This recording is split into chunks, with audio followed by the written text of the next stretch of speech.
খুঁজে পাইলো না পায় নাই প্রবলেম, সেটা পিসিএস শর্ট হলে পিসিএস শর্ট হইব, সমস্যা কি? আমরা তো আগে খুঁজে বের করতে হইব 1 ভোল্টের কয়েল একটা শর্ট আমরা পাইতেছি, ঠিক আছে? আমরা বায়োসের 8 নাম্বার পিন, ঠিক আছে, মানে আমরা ধরে নিতেছি যে পিসিএস বা এটা কি বলে এসওসি, হ্যাঁ, সিস্টেম অন চিপ। এখন হয়ে গেছে এসওসি, এসওসি আমাদের এসওসি হয়ে গেছে, ঠিক আছে? তো আমরা ধরে নিব যে এসওসি ঠিক আছে, ওকে? 8 নাম্বার ঠিক আছে না? হ্যাঁ, আমাদের কোরের সাপ্লাই কি ইউজ হয় জানতেই বাকি, বুঝছেন? হ্যাঁ, আমরা কয়টা কয়েল শর্ট পাইছি? দুইটা। এই একটা কয়েল, এই একটা কয়েল। তারপরে আমাদের স্টেপ অনুযায়ী কি দুইটা সিএলআর থাকে।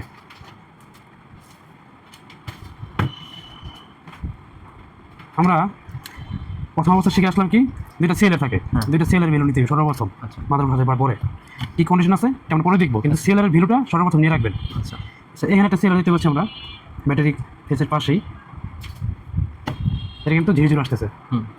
আর আরেকটা সিএলআর কোথায় আছে আমাদের দেখতে হবে, ওই পাশেই কাছাকাছি আছে।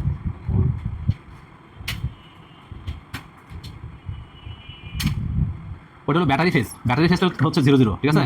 আর ব্যাটারি সিএলআর 0 0। ব্যাটারি ফেস ব্যাটারি সিএলআর হ্যাঁ, দুইটাই 0 0, কিন্তু আমাদের যে 19 ভোল্টের ফার্স্ট মসফেট সেকেন্ড মসফেট এটা কোন দিকে আছে এটা বের করতে হবে সর্বপ্রথম। নিচে বরাবর অথবা যে ওই কয়েলের নিচে বরাবর অথবা সাথে যে দুটো আছে, এই দুটো হইতে পারে। পিছনের দুটো লগে যে ইয়ার অ্যাডাপ্টারের সিএলআরের কানেকশন আছে, হ্যাঁ, এই দুটোর সাথে। আচ্ছা, এই দুটো মসফেটের সাথে লগিয়া ইয়ার কানেকশন, এই দুইটা না? হ্যাঁ, অ্যাডাপ্টার সিএলআর। আচ্ছা, আর এটা তো আমরা ব্যাটারি সিএলআর পাইছি, ব্যাটারি ফেজ আর ব্যাটারি সিএলআর। দেখছেন সরাসরি আমরা ব্যাটারি যে পজিটিভ এই কয়েল 19 ভোল্টের কয়েল আমাদের সম্পূর্ণ আমরা 0 পাচ্ছি, তাহলে ইম্পোর্ট টোটালি আমরা শর্ট পাইতেছি। চার্জিংয়ের লাইনে শর্ট পাইতেছি, ব্যাটারি লাইনে শর্ট পাইতেছি, তাহলে আমাদের এই মাদারবোর্ডটা 19 ভোল্ট সেকশন আর ব্যাটারি সেকশন দুইটাই শর্ট। আচ্ছা, ঠিক আছে, মানে এই শর্টটাই আমরা রিমুভ করবো। পার্থিং অবস্থা আমরা যা দেখতে পাচ্ছি ব্যাটারি ফেস, ব্যাটারি ফেস কার সাথে কানেকশন আছে আমাদের দুইটা মসফেট আর ক্যাপাসিটর, তাহলে তিনটা থেকে একটা জিনিস অবশ্যই নষ্ট হয়েছে, আমরা এটা এখন বের করে দেখি। হ্যাঁ, আর এখানে একটা যে কয়েল শর্ট পাচ্ছি এটা আমাদের 19 ভোল্ট সেকশন, যেটা আমাদের 1 ভোল্ট মনে করছিলাম, এটা আমাদের 19 ভোল্ট সেকশন। এছাড়া বাকি যে কয়েলগুলো আছে সবগুলোর ভ্যালু ঠিকঠাক মতোই আছে, সবগুলো কয়েলে আমরা ভ্যালু নিয়ে নিলাম। 8 নাম্বার পিন, এই যে প্রবলেমটা এটার কারণে যদি কোনো কারণে আর 8 নাম্বার পিন শর্ট পাইতাম ধরে নিতাম, আমাদের যে পিসিএসটা আছে পিসিএস থেকে আমাদের 8 নাম্বার পিনে ভোল্টেজটা আসে, সরাসরি কানেকশন থাকে। এই হচ্ছে 8 নাম্বার পিন যে শর্ট থাকে পিসিএস পোর্ট আমরা 90% ধরে রাখি। ঠিক আছে, আমরা দেখি আগে দেখি এখানে আমাদের কোন জিনিসটাই খারাপ, কোন কম্পোনেন্টটা খারাপ, এটা বের করবো। বের করার কিছু নিয়ম আছে, যেহেতু আমাদের এটা ব্যাটারি ফেজ শর্ট, এই কারণে আমরা ব্যাটারিতে যে ফেজটা আছে যে সিএলআর আছে ভোল্টেজ ইনজেক্ট করবো। এছাড়া যদি আপনার ব্যাটারি ফেজ ছাড়া শুধু সিএলআর শর্ট থাকতো আমরা সরাসরি ইনজেক্ট করতাম না, কেননা অনেক সময় আমাদের যে প্রসেসরের বা গ্রাফিক্সের যে আমাদের হাই মসফেট থাকে ওখানে কিন্তু 19 ভোল্ট যায়, যদি কোনো কারণে যদি ওটা শর্ট থাকে তাহলে কিন্তু আমাদের ওই প্রসেসর বা গ্রাফিক্সটা কিন্তু কেটে যাবে, নষ্ট হয়ে যাবে। ওটা ইনজেক্ট করলেও আমরা ওই ভোল্টেজ কমায় 2 ভোল্ট 3 ভোল্ট, ঠিক আছে, করাই যাবে না একবারে। আমাদের করলে কিন্তু ওই যে 2 ভোল্ট যাবে, 2 ভোল্ট সরাসরি কিন্তু আমাদের পিছিয়ে বা প্রসেসর চলে যাচ্ছে, তখন কিন্তু নষ্ট হয়ে যাবে, কারণ 1 ভোল্টের ভোল্টেজ আমাদের এটা সম্ভবত যে লেটেস্ট যে মেশিনগুলো আছে, লেটেস্ট মেশিনগুলো 6 থেকে উপরে যে জেনারেশনগুলো আছে এগুলো থেকে সাবধানে কাজ করতে হবে। তো দেখি আমরা এই ভোল্টেজ ইনজেক্ট করি কি কন্ডিশনে আছে। সর্বপ্রথম আমরা তো ভোল্টেজ ইনজেক্ট করতে হলে আমাদের এখানে ভোল্টেজটাকে আমরা যে কত দিয়েছি 2 ভোল্টে, আর অ্যাম্পিয়ার আমরা অ্যাডজাস্ট করে নিতেছি, এখন অ্যাডজাস্ট করি নেই।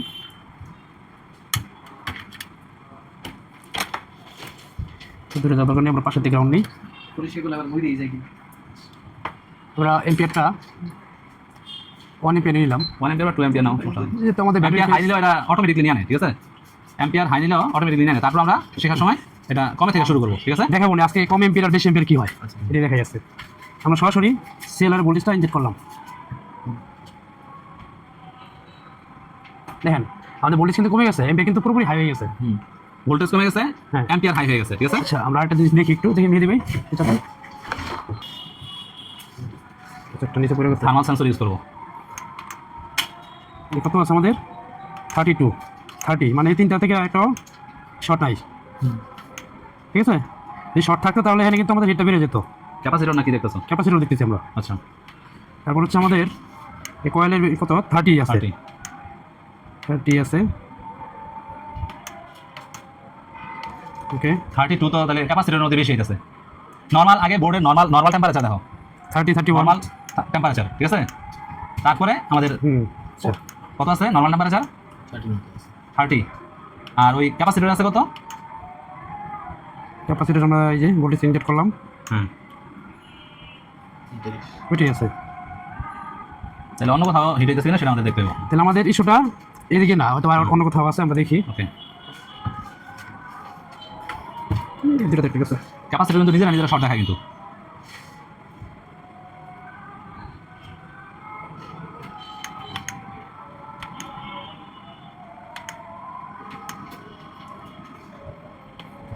এই যে আমরা কিন্তু যেহেতু 2 এম্পিয়ার 1 এম্পিয়ার দিলাম, এম্পিয়ারটা কম দেওয়ার কারণে হিটটা হইতেছে না কিছু হইতেছে না প্রপারলি। এই ক্ষেত্রে আমরা কি করবো, এখন এম্পিয়ারটা হাই নিয়ে নিলাম, 3 এম্পিয়ার নিলাম, ভোল্টেজটা একটু বাড়া নিলাম, 3 ভোল্ট নাও, 3 ভোল্ট সমস্যা 4 ভোল্ট নিলাম। এখন যেখানে হিট আছে শর্ট আছে, এটা অবশ্যই এখন ভালো করে হিট হওয়ার কথা।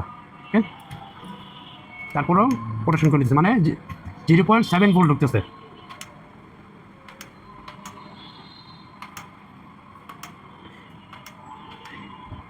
এখানে একটা ক্লু দিয়ে দিই, অনেকে তো কাজ করে।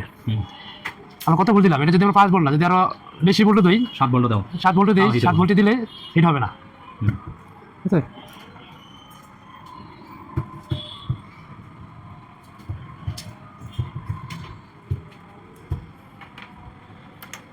অনেক সময় পিসি এসটিসি গেলে হিট বা প্রসেসর গেলে হিট কম হয়, বুঝছেন? হিট বুঝাই যায়। দেখেন হ্যাঁ, কত আছে, 60, 62, 63, কোন জায়গায় এটা? ওদের এই ইয়েতে হচ্ছে ক্যাপাসিটার দিতে পারে 92, 100 চলে যাবে, অনেক 116। এই যে ক্যাপাসিটারটা, না ওই ক্যাপাসিটরের সাথে লিঙ্ক আপ যেটা, ওটা হতে পারে। এটা হচ্ছে আমাদের 19 ভোল্ট সেকশন, আমরা বলে দিয়েছি সর্বপ্রথম। 19 volt section, battery coil short আছে, তারপর হচ্ছে আমাদের সিএলআর আছে, 2টা সিএলআর শর্ট আছে, আমাদের 19 ভোল্ট সেকশন শর্ট আছে। সিএলআর তো আমি একটা শর্ট পাইছি, আমি দুটো পাইছো, আবার দেখো এই চার্জিং পোর্টের সাথে যে কয়েল আছে, হ্যাঁ, এটা কিন্তু আমাদের সিএলআর সাথে কানেকশন। ওটা আমাদের হয়তো বা ওই সিএলআর হচ্ছে গিয়ে ওই 100 রেজিস্টার আছে, যে চার্জিংটা ওই এখান থেকে সরাসরি এখানে যায়, ইনপুট আউটপুটটা চেক করা মতো হয় নাই। দেখি দৌড়তেছে, কিন্তু এই দৌড়তে দেখছেন, এই যে আবার দেখো এটা এখন শুধু এম্পিয়ার হাই করে দিছেন, এম্পিয়ার হাই করে দিয়েছি বলেই হয়েছে, কারণ এটা ফুল গ্রাউন্ড করে রাখছে। এখন এটার মধ্যে থাকে 5 এম্পিয়ার না, 10 এম্পিয়ার। এটা আমরা সর্বোচ্চ 5 এম্পিয়ার দেওয়া কাজ করলে এনাফ। আচ্ছা, এই দেখেন ধোয়া উঠতেছে, ওই যে ধোয়া উঠতেছে, ঠিক আছে। বেশি দিয়ে রাখলে বোটার ড্যামেজ দিতে পারে। হ্যাঁ, আমরা বেশি দিব না। এই যে এই ক্যাপাসিটরটাই শর্ট, এই যেটা, ঠিক আছে। এভাবে ভোল্টেজ ইনজেক্ট করা, ওকে। আজকে এটা উঠাই দিলেই আমাদের বোর্ডে যত শর্ট আছে সব চলে যাবে, কিন্তু এখানে আর 2টা শর্ট থাকবে। দেখেন কোন শর্ট থাকে।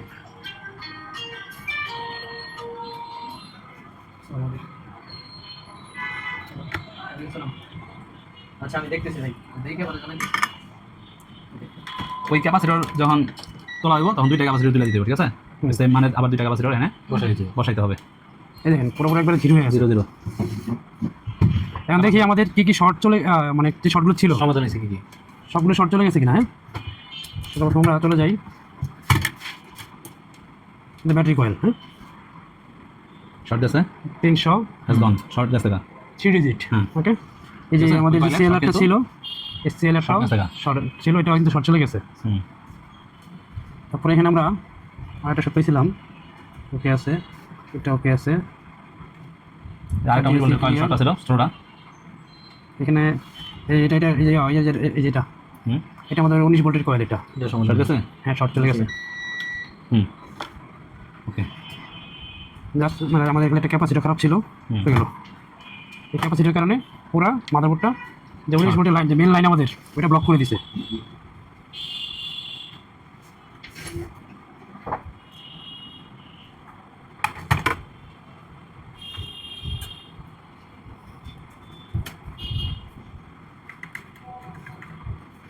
এখন এই যে কয়েল আমরা শর্ট পাইছি, ঠিক আছে, এই কয়েলের কাছেও শর্ট হইতে পারে, আবার একেবারে মাদারবোর্ডের লাস্টের মাথায় গিয়া এটা যেখানে লাইন গেছে, ঠিক আছে, ওইখানে গিয়া শর্ট হইতে পারে।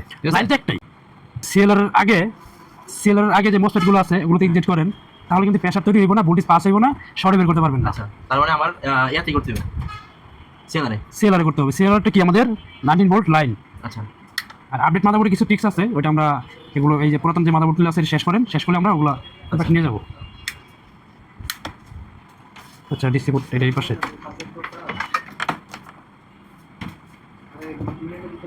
কাজের মধ্যে সবচেয়ে সহজ কাজ হলো এই 19 ভোল্ট শর্ট, ঠিক আছে? এই 19 ভোল্ট শর্টের কাজ করতে করতে আমাদের আগাইতে হবে। গ্রাম 14 চলে আসছে, তাই না? আগে গেছিল হাই রিডিং ছিল না? হাই রিডিং কত ছিল? 200 প্লাস। আর এখন কি হইছে? এম্পিয়ার। হ্যাঁ, এখন আসছে 14। আমি বলছিলাম যে এম্পিয়ার যদি হাই এম্পিয়ার হয় তাহলে এটা অনেক সময় গ্রাফিক্স চলে যায়, ঠিক আছে?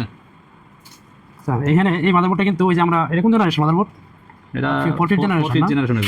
এটার পরে কিন্তু আমাদের আর্কিটেক্ট যে বর্তমানে যে মাদারগুলো আছে আর্কিটেক্টগুলো মানে খুবই আপডেট হয়েছে আছে, মানে এই মাদারবোর্ডটা আমাদের 13 ভোল্ট দিয়ে চলে। আচ্ছা 13 ভোল্ট দিয়ে চলে। এখন আপনার সারাদিন ঢুকে 19 ভোল্ট কিন্তু 13 ভোল্ট দিয়ে চলে, ঠিক আছে? এবং এটা ব্যাটারির কাছাকাছি ভোল্টেজটা দিয়া হইতাছে, আচ্ছা। চলতেছে, ঠিক আছে?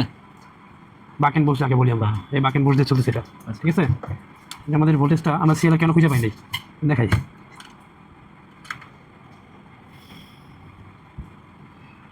এখানে যে 19 ভোল্ট আছে বাকি 6 ভোল্ট কই যেতেছে? ওটা ভাগ করে নিতেছে, কমে যাচ্ছে। বাক মানে হচ্ছে কমানো, ঠিক আছে? এখানে কত আছে ভোল্টেজ? 21 ভোল্ট 21 ভোল্ট আছে, তাই না? এর আউটপুট কত ভোল্ট আছে দেখি আমরা। 13 ভোল্ট। 13 ভোল্ট। এই ভোল্টেজ দিয়ে আমাদের মাদারবোর্ডে চলতেছে, আচ্ছা এই জায়গার মধ্যে আপার লোয়ার আছে না?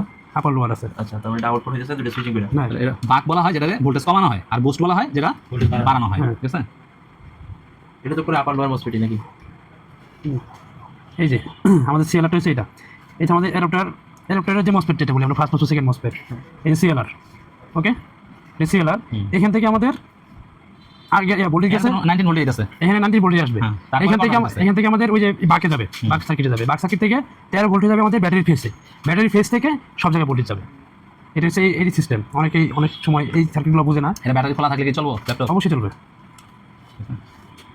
ব্যাটারি খোলা থাকলে কোন জায়গায় যাব? ব্যাটারি খোলা আছে বর্তমানে, হ্যাঁ? আমাদের এই যে মসফেটটা, যেটা মসফেট আছে এখানে 19 ভোল্টকে কনভার্ট করে আমাদের 13 ভোল্ট তৈরি করছে।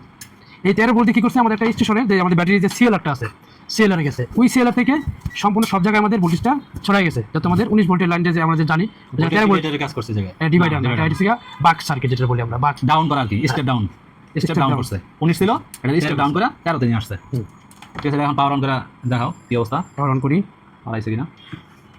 প্রসেস থেকে নিয়ে আসে, পাওয়ার চলে আসছে অলরেডি, পাওয়ার আসছে। আমাদের র্যাম টেন দিয়া ডিসপ্লে দেখতে দেবো, ঠিক আছে? এটা অনেক ছোট প্রবলেম, ঠিক আছে? এটা 19 ভোল্ট প্রবলেম, একেবারে সিলি প্রবলেম, ঠিক আছে? বাট এটার মধ্যে যে ইনফরমেশনগুলো লুকে আছে, ইনফরমেশনগুলো জানতে হইব, ঠিক আছে? এত পরিমাণ ইনফরমেশন আছে এই প্র্যাকটিক্যাল এবং থিওরিতে, ঠিক আছে? থিওরির ইয়াগুলো জানতে হইব, ইনফরমেশনগুলো জানতে হইব, এবং প্র্যাকটিক্যালের ইনফরমেশনগুলো কিন্তু জানতে হইব, দেন প্রপারলি আপনি কাজ করতে পারবেন। মাদারবোর্ডে কোনো কাজে জটিল মনে করা যাবে না, যত শিখবেন তত জানবেন। 19 ভোল্ট মনে করা সহজে জানা যায়, এই কারণে সহজ। যত সার্কিট আছে, এটা একবার বায়োস কিন্তু 00 ছিল, ডিসপ্লে আইব কিনা, ঠিক আছে? এটা দেখতে হইব, বায়োসটারে এই আপডেট করতে হইব, এই বায়োসের ব্যাটারি চেঞ্জ করতে হইব। তাহলে বায়োস তৈরি করে দিব। আর দুই একবার রিস্টার্ট নিয়েও ডিসপ্লে আইতে পারে, ঠিক আছে? র্যাম পাই, এখানে একটা খেলা আছে, র্যাম পাইছে এখন আসবে, হ্যাঁ, এটা স্লটে ফিরে আসছে, হ্যাঁ, এটা যখন 100 বা 200 বিজনেস হবে, ইয়া করবো, নাচানাচি করবো, হ্যাঁ। ধরেন 600 থেকে গেছে, 400 নামছে, 600 আবার উঠছে, আবার 400 নামছে, 100 বা 200 150 যখন এটা নাচানাচি করবো, আপ ডাউন করবো, তখন কিন্তু আমাদের ডিসপ্লে আসবে। এটা ডিসপ্লে চলে আসছে, এটা ব্যাটারি ডাউন ছিল, তারপরেও ডিসপ্লে আসছে। এখন আমরা ব্যাটারিগুলো চেঞ্জ করে দেবো, ঠিক আছে? Thank you.